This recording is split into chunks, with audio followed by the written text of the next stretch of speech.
Now that we have the structure of atoms figured out, let's see how they stick together into compounds.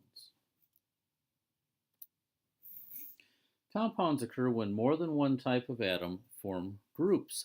We will talk a lot about compounds, but before we go further, please get into the habit of seeing compounds as one of two types: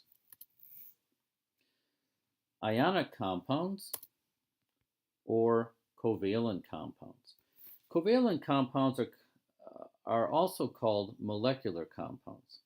Before we go any further, make sure you can recognize these. Ionic compounds will always have a metal and nonmetal in their formula. Covalent compounds will only have nonmetals. The atoms in covalent compounds are usually a small number of atoms with specific links to other atoms. Ionic compounds, by contrast, attract each other from all sides and end up forming large piles of atoms. The formula for covalent compounds are just the element symbols followed by the number of each atom as a subscript behind the atom. Some more details. The atoms usually start with the one that is leftmost on the periodic table, and when there is only one atom, no number is placed behind that atom. Formula for ionic compounds are different.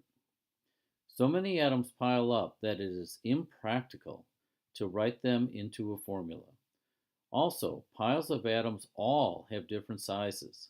Ionic compound formulas are always the smallest combination possible of the atoms.